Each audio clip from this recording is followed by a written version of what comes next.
Today's episode on the Chaz is brought to you by Ryco Motorsports, offering the best prices on top quality iRacing setups for multiple divisions on both dirt and pavement. Visit Ryco-Motorsports.com to get set today. Also, now available across all music platforms, the song Malibu Barbie by yours truly. Other supporters for today's show include Eaton Candles for customized, homemade, scented products of all spectrums. And be sure to visit longlivethechaz.com for our official merchandise and apparel. Anyway, enough of this crap. Let's get into the show. I promise that the show I'm gonna put on will really please you. Come Junior Antioch, Barbie doll on the spot, come see me, Malibu. Ashley Burnett, you have the blonde hair. It's not too frizzy today. But it sounded like you had a go ahead and introduce yourself to the people. What is exactly your position, what you do? Obviously, I believe some will know you're with Millbridge Speedway. You got the Gateway stuff in the background. Although I believe you know the people involved there too, so it's kind of a weird situation there in North Carolina. Yeah, I think we're kind of pretty much into everything. I'm Ashley Burnett. Me and my husband Jeremy Burnett own and promote Millbridge Speedway. This was our 11th season. But we've also nickpicked in a bunch of other little events. But they were kind of big. And we were just a part of that too. But we've kind of settled down and just put all of our eggs into Millbridge Speedway, and that's all we've been doing now. So how long have you been with Millbridge Speedway? Since inception, or how's that came about for y'all? The racetrack has been here for 30 to 40 years. We took it over 11 years ago, and then we've owned it for, I think we're on our 6th or 7th year of owning. So most people kind of, or at least I used to reference Millbridge. You know, I was up in Northern California a lot last year. The Outlaw Cart scene, very huge up there. Seems like y'all are kind of like the lone wolf over there trying to make that kick off. Yeah, we took over. Actually, the story with the racetrack was my husband and two of his friends. They did a traveling series that went all over.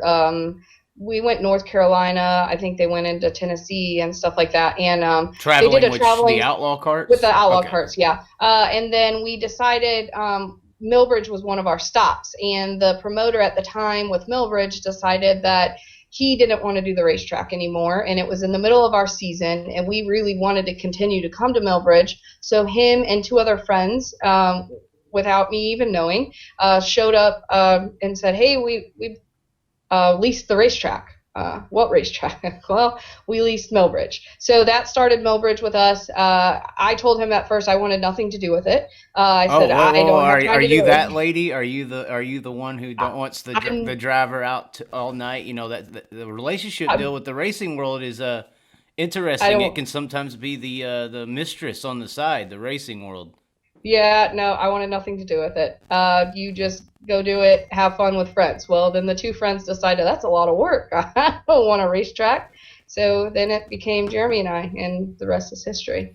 So the Outlaw Cart scene used to be a tour deal. I guess you're saying when y'all took over the track, it kind of became like y'all's weekly staple. Yep.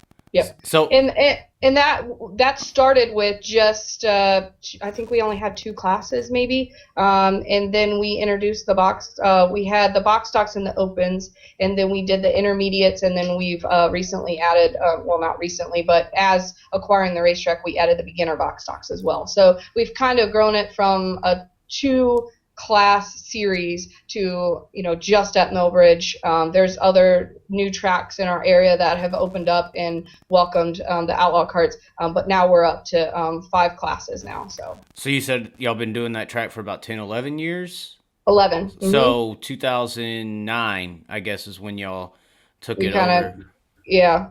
We did a very limited schedule at first just because we had no idea what we were doing. And then we, I think our series now, between everything that we do, we're about 70 events between March and November. And y'all are open wheel. I have a sponsor in Georgia, Atlanta area, Little Speed Shop, and he does a lot of stuff on the quarter midgets. Yep. They do a little bit on the Outlaw Cart, but it seems like there's a huge quarter midget scene around there. Everybody's trying to go to NASCAR. You know, Charlotte's kind of like the Hollywood of the racing world, it seems like. At least the asphalt world for sure. But then the Outlaw Carts, the dirt stuff, he was telling me it's hard to be an open wheel fan around there when it's basically a bunch of late models, 4 or 5 classes of late model racing, and then the asphalt scene is so big. I'm sure that affected y'all originally because dirt really wasn't, it was somewhat popular, but back then it was, still kind of behind the scenes, especially in comparison to today. Yeah, it was hard for us because we were both from the St. Louis area. We're both from the Midwest. So, we're used to going to Peebly and Tri-City and Belle Claire every weekend. And then when you move here, we have 2 or 3 tracks around, and that's about all you have. And, they rarely race, or they'll race once a week, and you'll get one weekend in, and that's it. There's no racing 3 times a week. You did it once, and that was your week. So I think it was hard for us. Quarter midgets were big. We tried to bring quarter midgets over. We built a smaller track, but they don't like dirt. They just wanted to be on the asphalt. So that was a trial and error for us. But I think that go-karts, or the Outlaw Carts, we do go-karts, micro sprints, all that here to stay. So from my understanding, the asphalt scene there's it's like one of the only little regions where asphalt short track racing kind of is still sustainable. The northeastern scene's kind of fallen off, the modifieds, open wheel modifieds, all that asphalt wise. Dirt is sort of like a mainstay for weekly racing across the country. You get down there, like we were saying, the dirt scene isn't that big, and the tracks ain't really, I went to Charlotte my first time, and it was dusty, and I couldn't really see, and people were like, well, you should go to this track down the road, or this track down the road. Seems like the dirt track scene there locally is kind of and I don't want to say unprofessional, but not manicured. Not y'all. Y'all are probably one of the best scenes from what I've seen, but the other bigger tracks, the professional weekly racing that goes on, it seems like it's not really paid attention to or cared for. Yeah, I think the biggest thing is the red clay. The red clay, and it's like a sand, right? Because I could barely open my eyes when it was dusty at Charlotte. It's really hard to maintain it, and then also we found that if you get a bunch of rain, there's a lot of sand. I don't know if the rain just gets carried in from the coast, since we're only three hours from the coastline. So, that plays a role into it. But Jeremy is on that racetrack every single day. We have track rentals. When we're not racing, we live on property of the racetrack. So every single day he's up there prepping the racetrack, and there's no cars on there today because it rained, but every single day there's a race car on that racetrack. And I think that helps too. He keeps it maintained because we have to, because it's literally rented every single day. If there's not an event going on, there's a race car on the racetrack. Charlotte, nobody, what do they use it a couple times a year, and that's it. I think a racetrack just needs attention all the time. And the racetracks that can't do that all the time, or, maybe the promoters are just doing it as a side job or something for fun.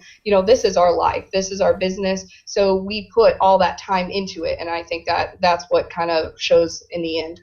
So from 2009 to today, did you see a jump? Because Larson kind of really made the Outlaw Cart scene a big deal.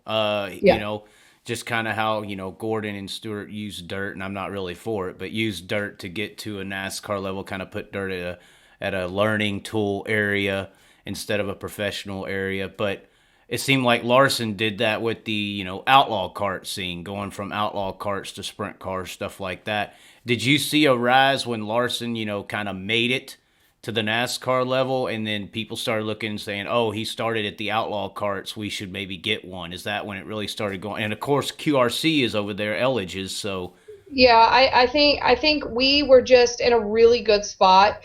We had 2 or 3 different manufacturers that were here locally, so that helped us. Nobody had to ship carts; they were all here. And then, when we did have big events, QRC would ship the California guys as carts all the way back out here, have an event, and then ship it back to California. So we were just very grateful for the people that were here to make it happen. And now I think we're at a point where everybody, you know, we have the big names. This is the place that they bring their kids. This is the place that they all start. So I think that at the beginning, everybody that had the success on dirt really helped us pave the way. And now that we're just kind of taking the reins and continuing on with that. Now, what is y'all seen at a local? You say you have the big names, all that, at a weekly race at Millbridge. Like, are you kind of like the Hollywood Square of racing? Like, you have a lot of big names in the pitting area every single week. Are you like the Walk of Fame for?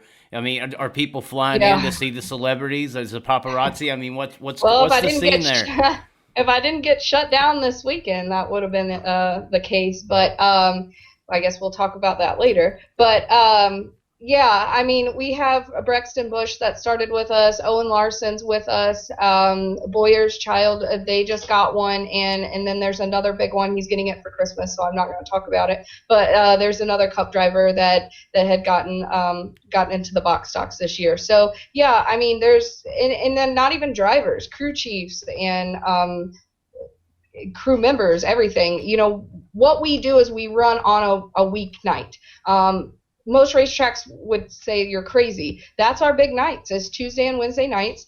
They know that they can come have fun with their kids, and then they're gone on the weekends. Weekends don't work for us. We do run on Saturdays. Yeah, I mean, that would make sense if most of your cars and attendance is coming from Cup influence. If you run on a weekend, that makes no sense at all because all the Cup influence is gone traveling. Yeah. So your only opportunity would be like a Tuesday, probably Tuesday, Wednesday would be your prime days. And that's exactly what we do. We do the kids on Tuesdays, and then we do the 500 and the adult classes on Wednesday, and then they're gone on Thursday. And then we do open up on the weekends just for people that maybe don't want their kid to run on a school night, or and actually both nights have been phenomenal this year. So it's actually grown really, really big this year. Yeah, I think probably the one that stuck out in my mind as far as, name you probably had in there, somebody who I may think, is a little overrated, but hey, I mean, I think a bunch of racers, in this racing world, it is very heavily influenced on the dollar bill. I said something pretty good a few weeks ago when NASCAR beat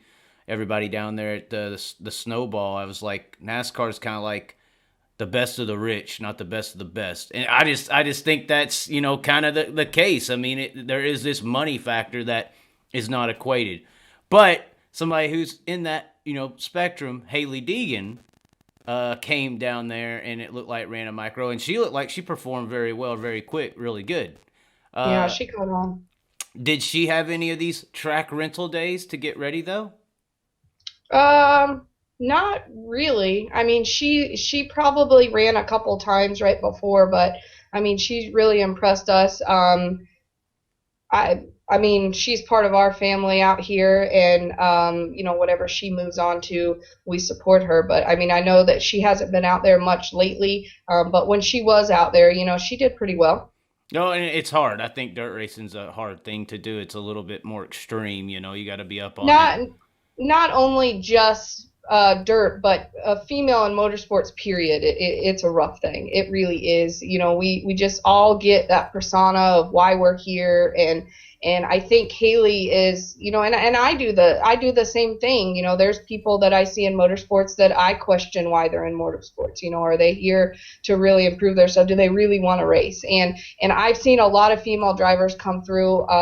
There was a time in box stocks where half my field was female kids. I mean, they were 8-9-year-old females running, and you question that, but I mean, if they're a hell of a racer, then they've got my support 100%. It doesn't matter if you're a female or male, you can do it. This is a great segue into even, because I think when we talk about, the mass and the rules and the restrictions on businesses, we're talking about kind of politicized, nationwide issues, not just a racing issue. It's kind of affecting everybody. This women racer deal can kind of segue into that. I think a big problem with some people with the women racer deal, and I play devil's advocate, I think that's how I'm able to think in so many ways, is looking at it from multiple perspectives. But it's almost, and I don't want to say it, but I know a lot of people are thinking it. It's almost like a Bubba Wallace situation, you know, and this is true. And it can I be. I want a badass woman racer, and I'll tell you what. Yeah. Here's the deal: people love Danica. You know, a lot of people love Danica Patrick, but I'll tell you what right now, and even fellow racers. But I just have a hunch, at least. I won't tell you for a fact. I can't. If Danica started kicking everyone's ass, they might not like her much anymore. You know, it seems like everybody wants the others to be in, or other people, or women, or minority group, whatever you want to call it, whatever that is today. They want them to be involved, but do they necessarily want people to start kicking their ass? You know, everybody's going to be celebrated if you're running 10th or 15th. It's when you start winning or competing, that's when you're hated just being whoever you are. You could be a white dude if you start dominating too much. I mean, that's why a lot of people hate Kyle Busch, because he wins and says it, you know. But there is seeming to be a situation in the racing world, especially, where you don't necessarily have to have that skill. As long as you are a minority, you will be put to the front just for an idea of inclusiveness. I think equal opportunity is fine. Yeah, equality of outcome is not. You know, that's kind of like a big spectrum topic. I think the big problem that we have right now is that it doesn't say Hailie Deegan. It says female driver Hailie Deegan. It doesn't say Bubba Wallace. It says African American driver Bubba Wallace. Completely. We all need to be a driver, okay? I'm a promoter. It doesn't have to say female promoter of Millbridge Speedway Ashley Burnett. I just want to be Millbridge Speedway promoter Ashley Burnett. Doesn't need to be that I'm a female. It doesn't need to. I know there needs. I didn't call you female special. For the record. I just said I hate Ashley Burnett. I'm just saying. I'm with you on this, but I think a lot of people are profiteering. And money, obviously, in the capitalist system, money becomes God. That's the one negative to the capitalism. I love capitalism, but the one negative to it is the dollar bill becomes the worshipped item. And I'm not disagreeing. And those people labeling when they get labeled like that, they start using that as well. Yeah. You know, and NASCAR, in my opinion, used it. I mean, I mean, Hailey Deegan's in ARCA West or K&N West last year, and they're saying on NASCAR.com, they're like, here's NASCAR's new Intimidator. I mean, what? You know, she's in K&N West. I mean, you're already paving the way. You know, that's just, people are using those political ideologies for fan bases and income. Yeah. Yeah, I believe that. But we at Millbridge Speedway, we're the opposite. I mean, if you're here, you're part of our family. I don't care if you're female, male, black, white. I don't care what you are. You are a racer, and that's how we've all been raised to be. You know, if you're female and you're badass, then you're going to get to where you need to go. If you're a male and you're badass, that's where you're going to go. It doesn't matter. Yeah, I do think that people use that, absolutely. But I don't think everybody uses that. And I think that's what kills all these young girls and whatever that come through racing, is they feel like they have to use that to get somewhere. And I don't want anybody to feel like they have to use that. I mean, I couldn't tell you how many times men come up to me and say, if you had balls, or you need to grow balls. But I have my own kind of balls, you know, like I can still step up and run this racetrack. And I've had people tell me that I haven't been to any other racetrack but my own. People don't know me. You know, I've been around racing since I was born. You know, I think my parents took me to a racetrack when I was a couple weeks old because my dad was running stock cars at Belle Claire. I've been around the racetrack my entire life. I have been paid to run racing events. I know a lot about racing. Just because I'm female does not mean that I can't make a call, or I don't know what I'm talking about or anything. I know just as much as any kind of promoter that's a male. I can do just as much as they can. You know, when we were a part of the Gateway Dirt Nationals for the first year, and I was out there putting fence up. I had my fake nails on and out there with a drill putting up walls and putting concrete barriers in its spot. I've done everything with a racetrack, and just because I'm female doesn't mean that I don't know any different. Yeah, and you were saying, they feel like they're pressure to. And I think that goes back to the argument. I think some of them, get out there and don't really, perform as good as maybe even other girls, and they look at it like they have to, because that's the only avenue they have if they want to make it in this racing world. There's this weird make it in racing world. That if you don't go to NASCAR, you're kind of you don't make it. You don't matter, and that's my big problem with it is there's when I was kind of helping run racetracks is there's local guys that you could put Kyle Busch out there in a IMCA modified or a late model at this track with this local guy, and he's probably going to beat him, but he's looked at as a kind of a flag football player. Yeah, since you're not in NASCAR. It's a status. It's a status thing that's took over motorsports, and I think personally, ever since Cotrickle and Jeff Gordon. But yeah, it's the status thing that if you're not a NASCAR driver, you are a nobody, and no one wants to be that. And I think that may be the issue, and maybe in asphalt. But I know that coming from the dirt world, I feel like we're our own world. Like there is some people that I want to go try it. But I feel like we have our, say, modified standouts and our late model standouts and our midget and sprint car standouts that really don't give a shit. We don't care if you're running NASCAR, or we're still going to support it. So I think that's the best thing about the dirt world is that, we're just our own world. We're just here enjoying life, enjoying racing, and whether they make it or not, it's great for Kyle Larson to go and get a second chance and get back in there. But I mean, he's still going to be at my racetrack on a Wednesday or Tuesday night with Owen, and people just consider him a dirt driver. We don't really care. Yeah, I think one of the bigger issues with this make it deal is it's almost like an existence situation. You're into promoting that track, obviously, and you may be in a very different situation. But me myself, I'm in PA right now. I'm from Texas. I used to promote down there in Dallas. The amount of people who don't know what a dirt when so many times promoting a track, go in there, dirt track down the road. The main response is, you mean dirt bikes? I mean, a sprint car, as relevant as it is to us in the dirt world and as big of a deal as a Donnie Schatz is, I mean, these are things that for a majority of America don't exist. Like never seen before. That could be the one positive of a Larson or a Bell or somebody like that going to chase Elliott like he's doing right now. As long as they come back. That's the only thing that's going to help us. Getting somebody that comes out of dirt to the cup side and then is not allowed to come back to dirt, that's what hurts dirt. They can talk about, I came from dirt, but unless you're there on a weekly basis, you don't get that connection. And I think that's the best thing about Larson and what Chase Elliott is doing and what Chase Briscoe does is that they're getting that connection with that dirt fan is helping them when they go on to cup.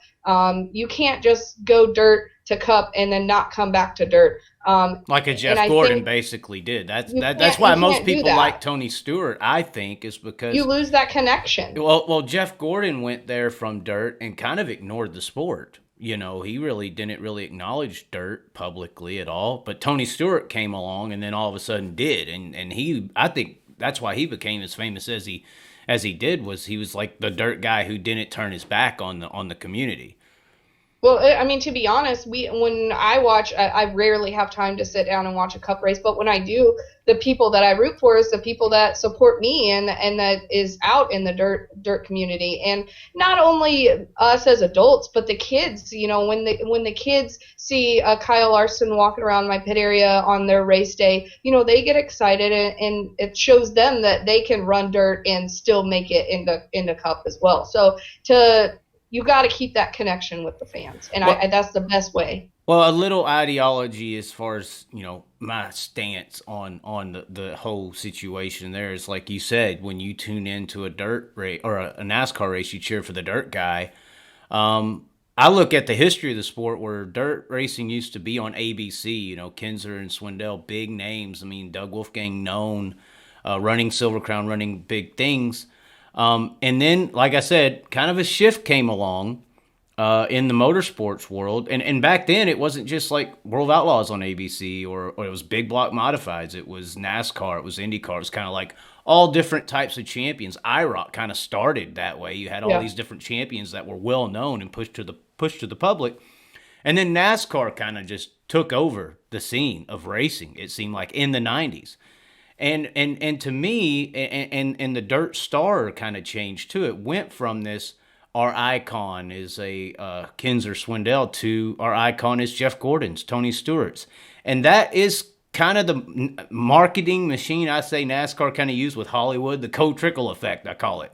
It made every dirt fan want to see the Cotrickle, the sprint car guy, go up and race the NASCAR people. And it tuned our dirt fans from cheering our champions to cheering the 1 or 2 or 3 selected guys who was picked from Dirt World to go to NASCAR World and race over there. So it keeps us watching that and kind of ignoring our own stars.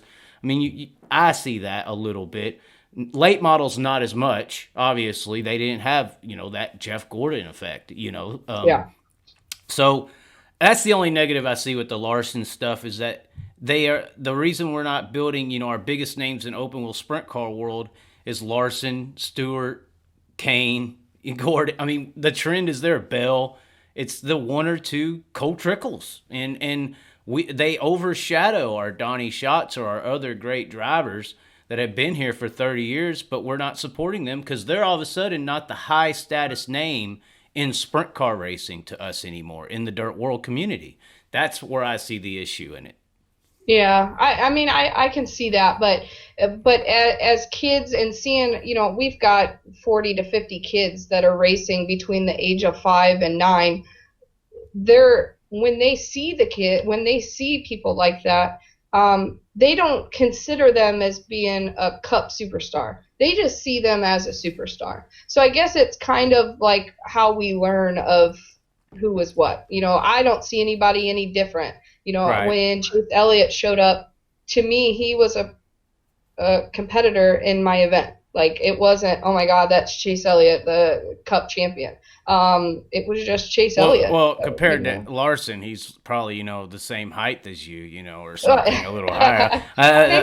When I saw that top 3 podium with Briscoe, Larson, and Elliott, I was like, wow, they're normal size. I should have just put some step stools for him. Oh, that's so mean. Wow. I actually did that once. I was on, I think NBC Sports came, and my husband is really tall, and they literally put a step stool under me so that we looked better on TV together because I was so short. So I've done that before. Well, Larson's about the same height as you then, right? No, he's taller than me. Oh, really? Oh, okay. I was more so talking about how short he was. But I mean, I see what you're saying, but also think that this shift to NASCAR being such a big deal, the superstar, it's almost unobtainable goals as well. I mean, in realisticness of the world, you got to rent an ARCA car for $1.2 million from Venturini to maybe then rent the truck for $3.5 to maybe then rent an Xfinity car for $8 million or $10. I mean, not a lot of people can obtain that goal. So I think it's you finding your own goal and running with it. And I can say this as maybe it's just how we were raised, but my brother Nick Hoffman, great modified driver, one of the best. Oh God, thank you. I was scared saying that to you. I didn't know what I was going to get. he some reason thinks I hate him. It's because I pointed out how it was my issue with the NASCAR using dirt is they use it as grassroots. They smear campaign it as AAA football, in my opinion. They want it to look like a lower form. They don't want it to look equatable. I have a bigger issue with that. But besides that, when they were trying to continually smear dirt a few years ago, I think it was 3, they brought old Matt Crafton down, and there was an obvious locker on the there was something going on the left rear of the car in replays.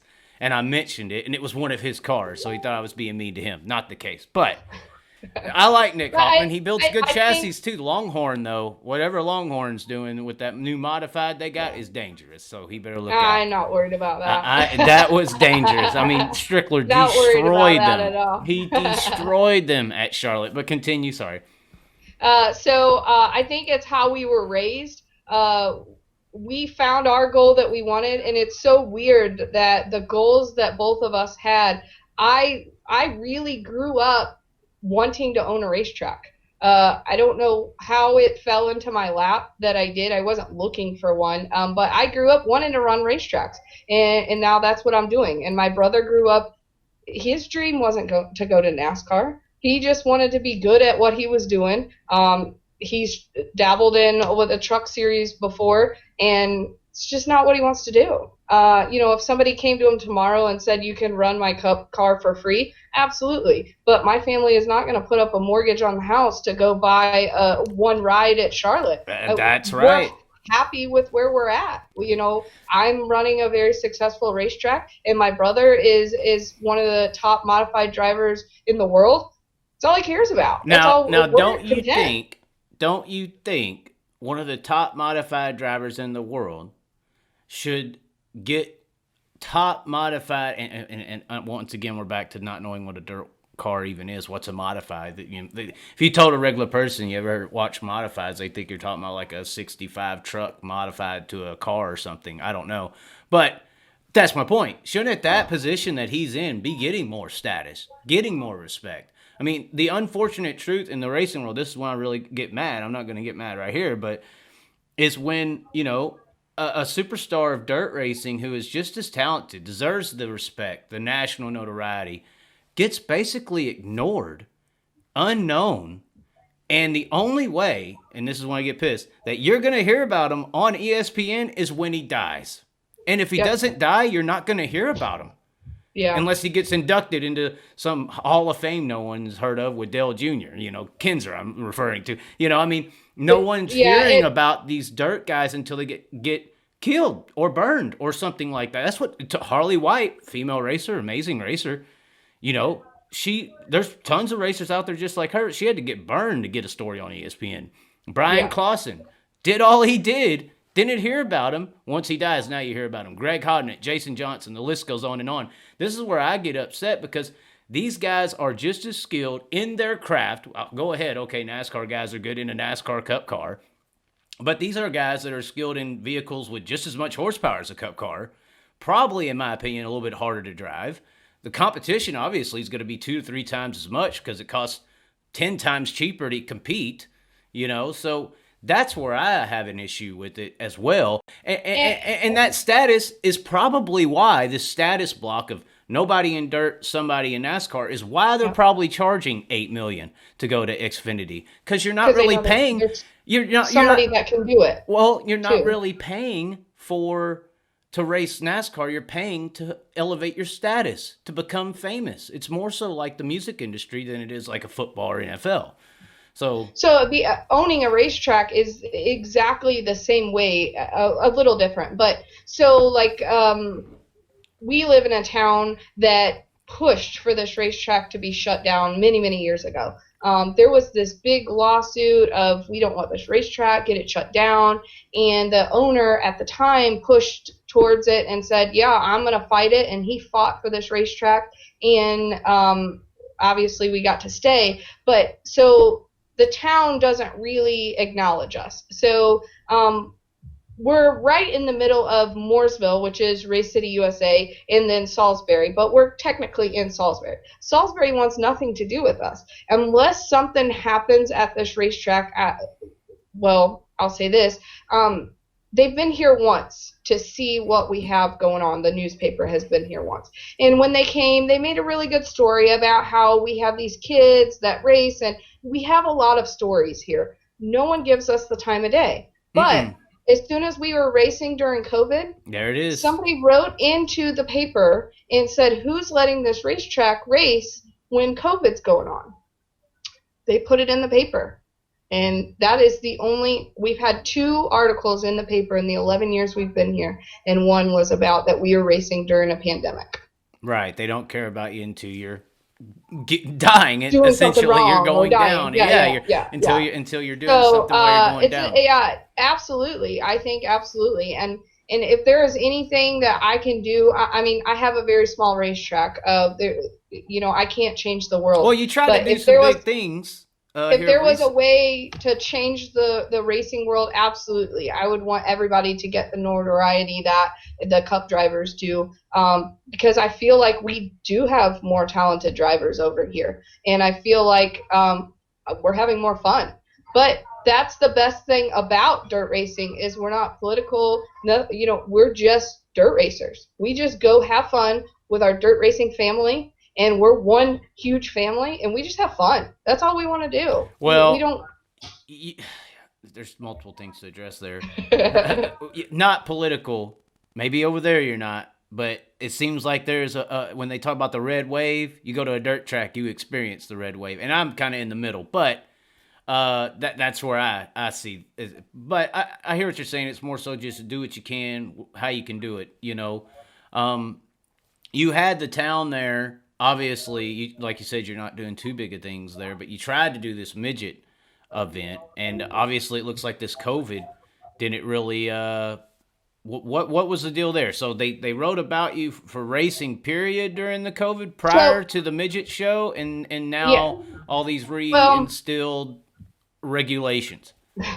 So we've been racing. We shut down for 1 month. And during that month, we found out that we could still do track rentals. So we, to pay our bills, we did 3 track rentals a day, and we did it every day for 30 days to make enough money to keep the racetrack open. And then we took out no loans. We weren't behind on nothing. We paid all of our bills. And then we started racing the month after. We said we can't stay shut down. We have to open up. And we have heard from other people that inquired, I don't know if it was over at Charlotte or something, to see why we weren't getting shut down. And the answer was in the order, it had said that a crew member or a driver does not count within the spectator realm. So, like, they say that only 100 people can come, but that does not count your drivers and crew members. So we are a pit pass only facility. We really don't have spectators. We don't have a spectator entrance. It's just pit passes. So we have gotten by with saying pit passes only, which we really only get a couple hundred people here. It's 30 acres of land, and we maybe have 300 people in here. So, and that's counting drivers, my employees, everything. So we've been abiding by the rules all year long. We got ready for this midget event, and we didn't know what to expect. We thought thousands of people were going to come, which they probably were. We've had people from all over the United States. Now, you say you don't have a grandstand area. Do you have actually seating enough for 1,000 people or 2,000? No, we're standing room only. If we go over about 1,000 people, we're at standing room only. So in my mind, I was like, oh my God, 2,000 people are going to show up at this race, or, it could even have been 3,000. I don't know. So I had to get the Rowan County Sheriff's Department a part of the event to help me, because I didn't want to have that many people here. And they've helped me all year long. They worked all year long during the pandemic, no problem. They said I had to have approval to get them out here. And I was like, oh, well, I'm good. I don't need approval, because I knew what was going to happen.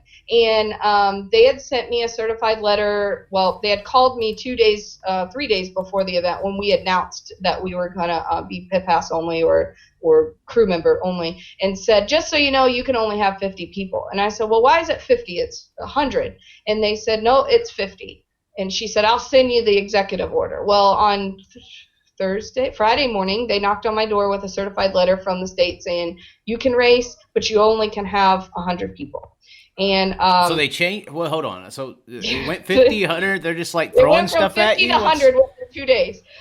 So it went to 100. And this is still less the crew driver deal, or with? Yes, less that. But in my mind, I'm going, there's no way I'm gonna have an event as planned and have everybody show up and drive all the, drive whatever from all over the United States, only for them to get and be like, I only have 100 tickets to sell you. I can't. And I knew I was already on the radar that at any time they could drive by and see thousands of people there. I could not risk it. It was a risky thing either way. Canceling was going to be risky. Having the event was going to be. What were the threats if you violated it? 60 days in jail and a fine that they could not tell me what the actual fine was going to be. And we figured that as much as we say it's all bullshit and it's not right and stand up for, so many people have told me to grow balls and stand against your government and whatever. That's fine, but this racetrack is not your business. It's not your means of survival. The government can do whatever they want. The county can find something stupid to shut me down for just because I didn't abide by what they had to say. Have I grown balls and stood up to them? Yeah, I ran all season long. I could have shut down when they told me at the very beginning that we couldn't have an event. No, I kept open. We stayed open the entire year, and then we just felt like we didn't want to risk all these people's money and safety and whatever. I had no idea how many people were going to show up. There was just going to be way too many people, and if they would have pulled in there and said we're done, then I would have had even bigger problems on my hand of all these people that paid to get in and paid to get here and everything else. So sometimes in life you just got to sit back and you got to see that thinking about others and saving others' hard-earned money is a lot more important, at least to me it is, than making a shit ton of money and screwing people over. I'm not in the business to do that. I own a racetrack. I'm an entertainment venue. I'm here to entertain people, and if they're pissed off at me, I'm upset. So I just wanted to, look, we can watch it online. It sucks, I know, but that pushes me to do an even better event in 2021. To where people can show up and watch. So with the limited capacity, were you already kind of betting on a good pay-per-view number to kind of make a decent amount here? I mean, it was a crapshoot. I had no idea. The numbers were not what we expected it to be. So we're kind of depressed and upset about that. But I mean, it is what it is. I mean, it's over. Now we can only push forward to 2021 and make it even better and open the grandstands to 3,000 people instead of 2,000 people next year. So yeah, you mentioned the government can do whatever they do. I think a lot of people's kind of, this COVID stuff's kind of waking people up on how much power they actually do have, what they can actually enforce.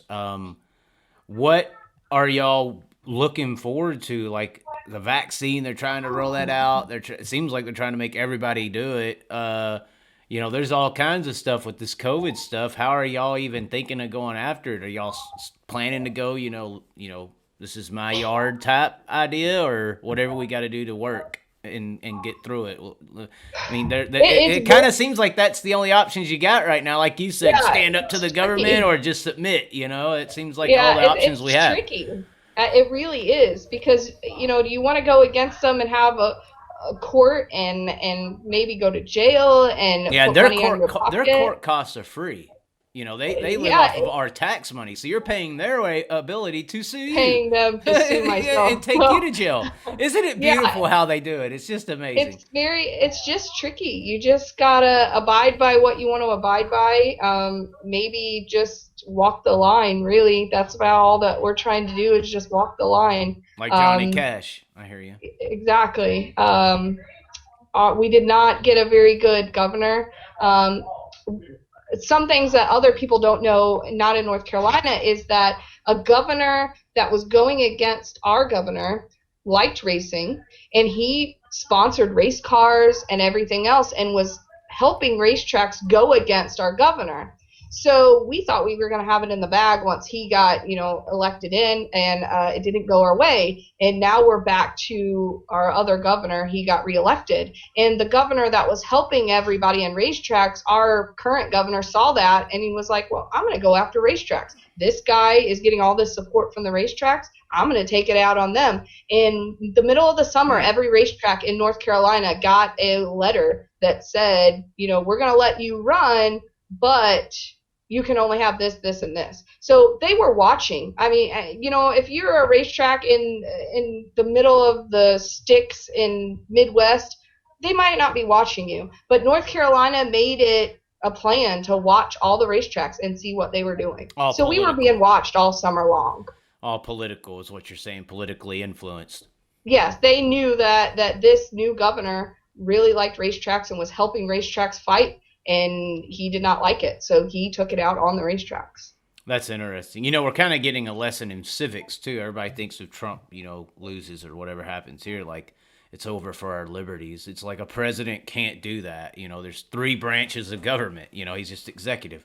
But, and it works like that for people in general. You know, a lot of people vote and they just vote one end or the other, when these local officials and state officials can actually, you know, do way more. You know, look at California. That ain't no president or federal government doing that. That's the state doing that. Yeah, and you don't. It's scary because you can stick up for your business all you want, but there's an unlimited amount of things that they can do to you, especially, you know, maybe like a Walmart or something, you know, they have some pull, but we're a little old racetrack, you know, there's plenty of things that they can come up with and see. And, you know, when they get me shut down, then where's everybody going to be that says, oh, grow balls and stick up again? You're not going to be there to go to jail for me. Right, yeah. Be there to, yeah, you know, that's me. That's it. Yeah, they're like, know? Go kick his ass, you know. But if you get your ass whooped, they ain't gonna. They're not behind you to help you. They ain't ready to get their ass whooped, but they want to watch you get your ass whooped. Not. It's all entertainment. I've been down this road. But anyway, I also think it's dependent on like local sheriffs and police officer units, inspectors, stuff like that, who are actually government officials to enforce them or not enforce them.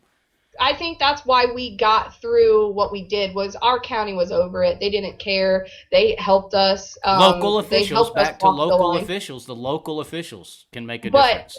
The health department is what gets you. So you never know where that health lady, she could be going, you know, down we're on a main road in between 2 big cities. She could be headed to church for all I know and pass by the racetrack and see 3,000 people here and stop in and shut it down. It's not about just, you know, I wasn't afraid of the cops in our town. They didn't care. They supported us. They helped as much as possible. There's just that one group of people. I mean, hell, the governor could Is the drive health official a regional person or? Yes. Okay. Like city. Like she's in our city. So she could easily, you know, you never know. Or somebody that knows her call up and say, I just drove by Millbridge Speedway and there's cars everywhere, you know. And then what do? You know, then you're shut down. So, you know, it's just, again, you just got to walk the line and just pray. Yeah, I'm in PA and they're saying no dine-in and all that. And I just got back from, you know, helping a guy. He is not shutting down dine-in. He was loaded with 100 people. There's a lot of people not doing it. But they got some weird Commonwealth kind of situation in PA. It's like a upper level, lower level, you know, state government, no matter what.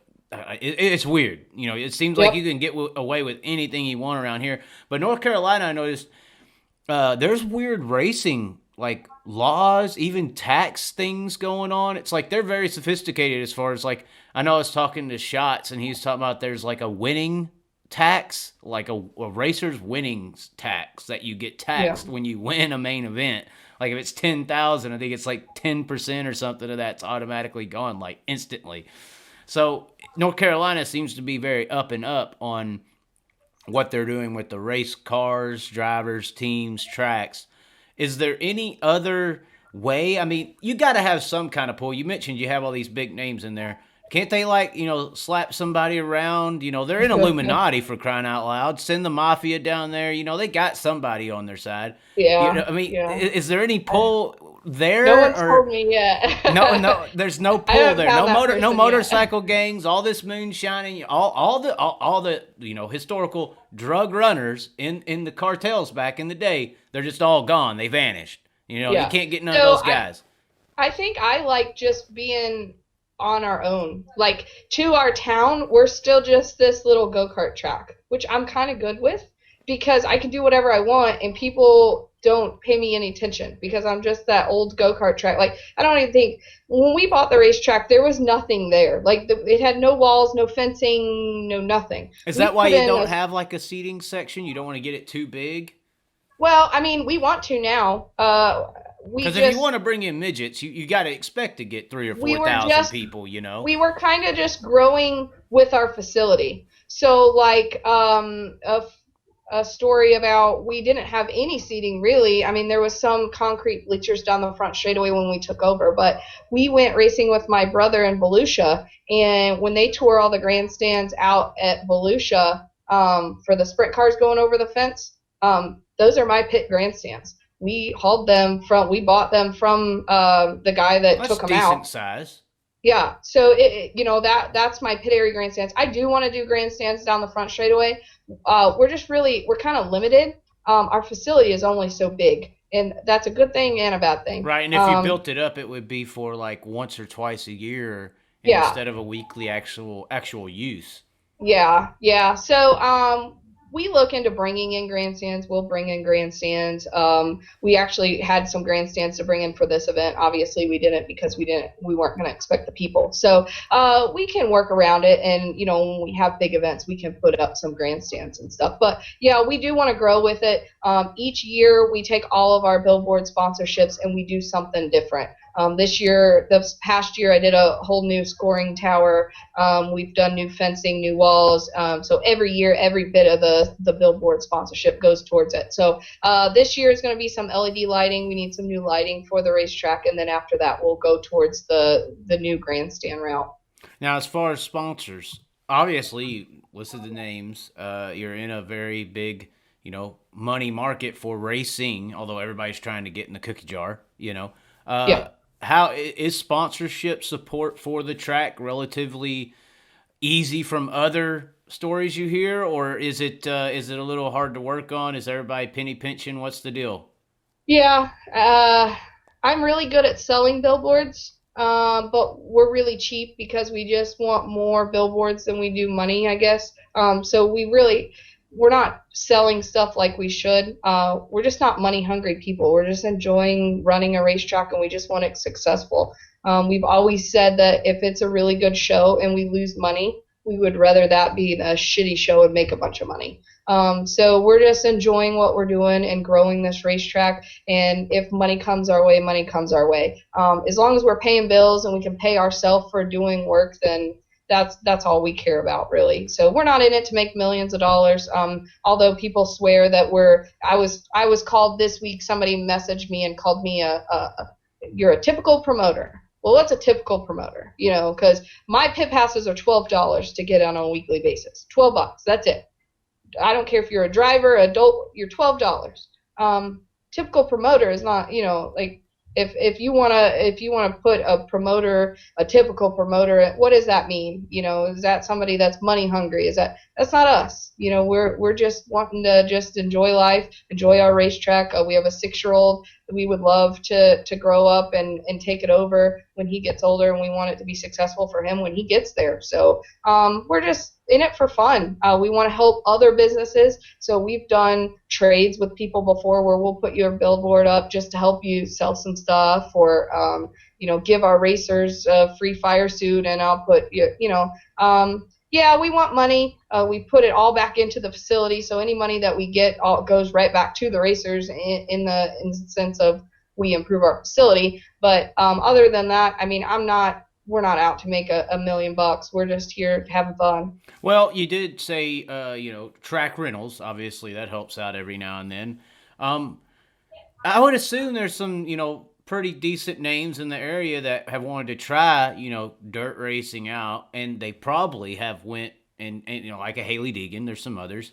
What's some names that not everyone's heard about that has maybe went over there and cranked some laps at Millbridge? Do you even know, or can you tell, or is there anyone special in particular? Anyone who's tried it out, micro? We've had a bunch of weird things. Like it never seems to phase me we've had I wouldn't say one specific thing, but like the stories that we have, like my brother built his first Elite and brought it out to Millbridge, ran laps, and then went right to Eldora and won his first race. That don't make much sense anyway, but so it's just really weird how the things that, and we've had Kurt Busch, I guess Boyer, I think it was, has this race where you build like a old street stock car and you run around and it's just them screwing around. Well, he wanted to test, and it's a 2-seater, so I got to ride around with him, and it's always open to just random people that come out. Haley's been in it, and then her dad jumped in it for a couple laps, which was kind of cool. Well, he ran the Chili Bowl, not too successful, but Brian Deegan did run the Chili Bowl one year. See Brian out there in the micro sprint was kind of neat. Everybody. I've just had everybody. Tom Cruise? No. Jeff Gordon? Nope. Richard Petty? Oh, wait. Well, to Richard Petty, dirt isn't professional, so he may not come down there. I've had Tony Stewart out there before, which was pretty neat to me. So. In a little micro?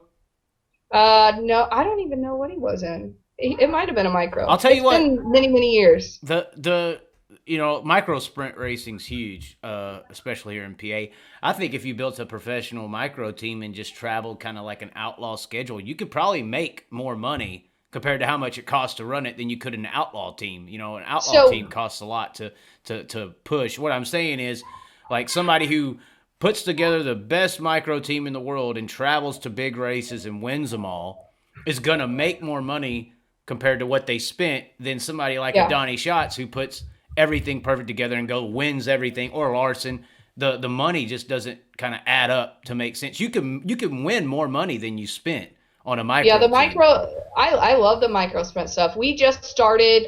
So we had a big micro race last year, and then we decided after that it went pretty well. So we were gonna start a full season. We just started a full season this year. And they're really, Oklahoma, stuff like that. Micro sprints are really big. They're really big in Pennsylvania. We knew them people in Pennsylvania, and that wasn't going to come down weekly. So we didn't know what to expect. It's not that far of a drive, really. I mean, they're about the same. We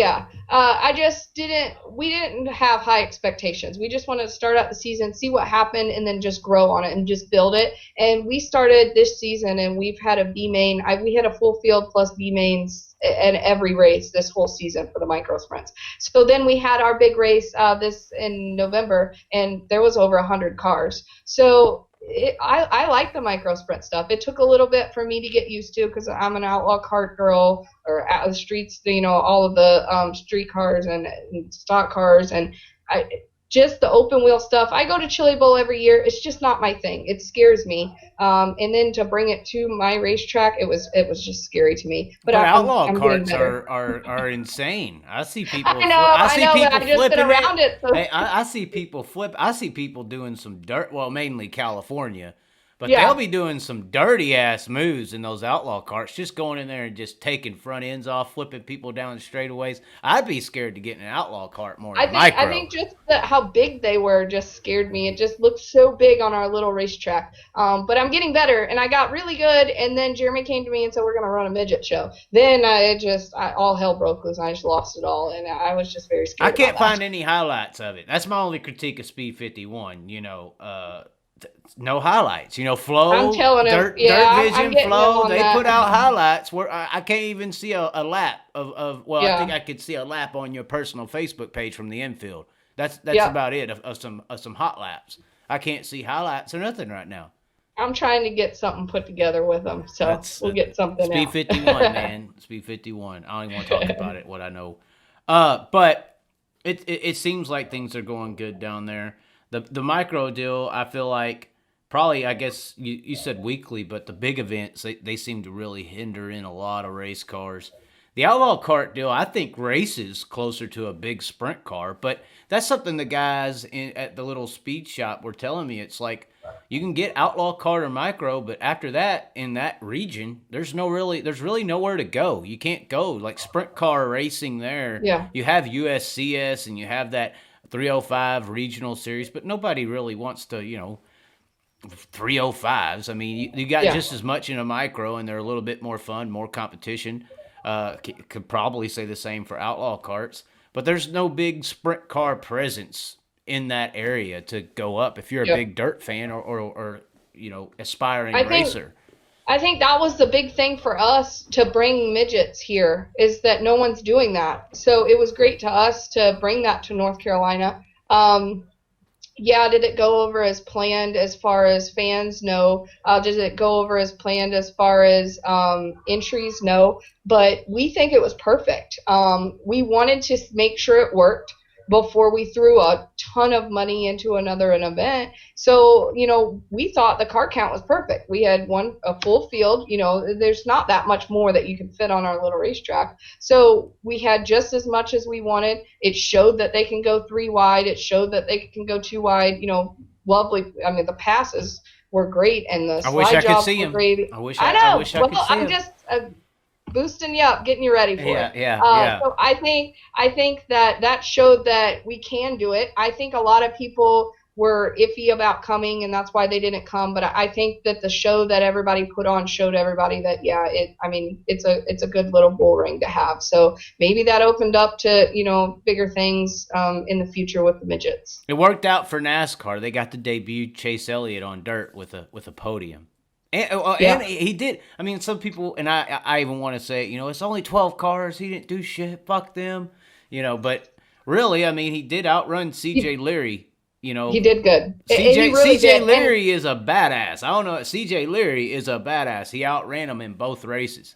So I watched Chase's, I guess, progression up to this race. And to see him on track for practice day and then to see him on race day, some people don't know this, that on practice day, Kyle Larson jumped in his car. He was struggling. He was maybe mid-pack, struggling a little. Kyle jumped in, ran like a 9-something in that car, and then Chase got in it and backed it up. I mean, just for him standing in the infield and watching what Kyle did that car, and then he jumped in and did the exact same. I mean, he just caught on. Was it one of those things where he was like, car maybe off a little bit, and Kyle's like, let me get in there and show you how this shit's done. And he goes out there and he's like, okay. I don't know if he was really concerned about the car. I think he was concerned. He was legit concerned about the way he was driving it. I don't think he knew, iRacing didn't help. Come on, it's iRacing. No, I'm just playing. He wanted to know. He wanted to know how to drive the car, and he knew that if Kyle got in there, he would learn how to drive the car, and he picked up on it pretty quick. And he was great in the races. I mean, really good. Yeah, I mean, it's hard to be on a top level of asphalt racing, so those guys definitely can drive. The throttle brake work is a big deal on asphalt, and throttle and brake kind of controls the car more than the wheel does a lot on dirt as well.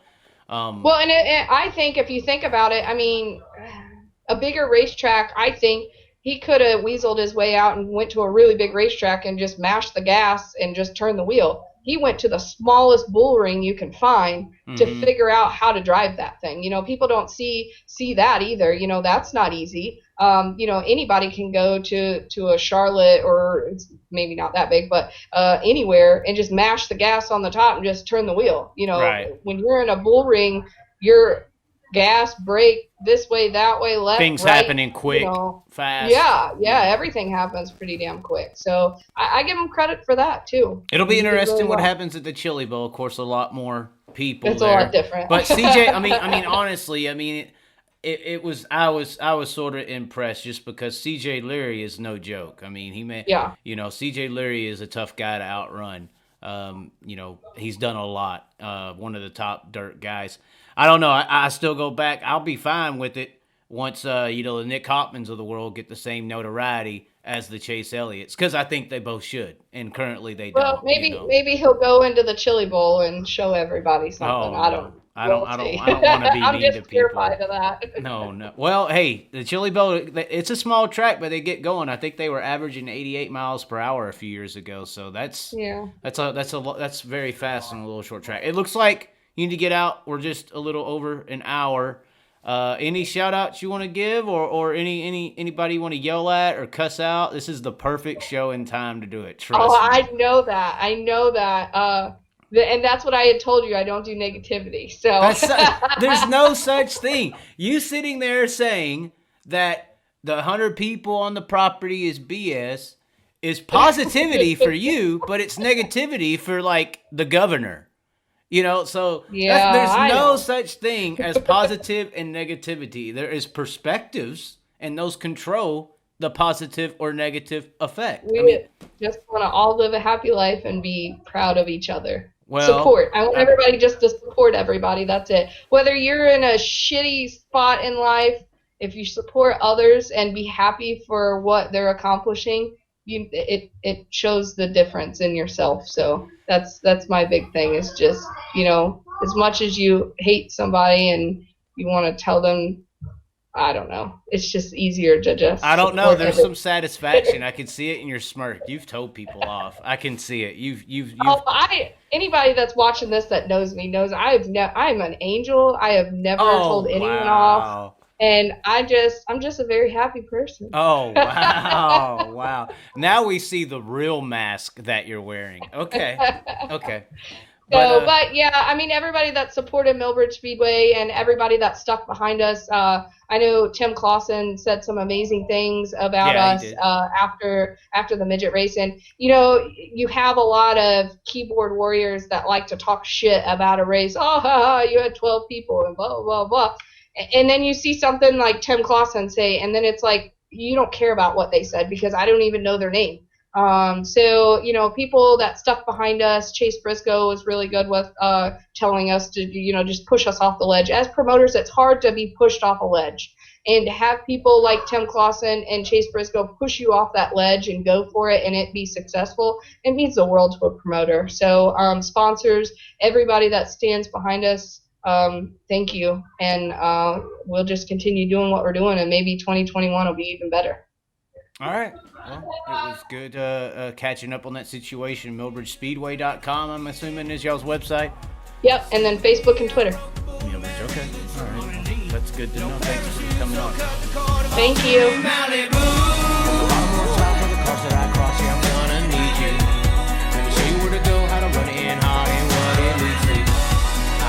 Show I'm gonna put on will really please you. Come to any yacht, Bobby doll on the spot, come see me Malibu.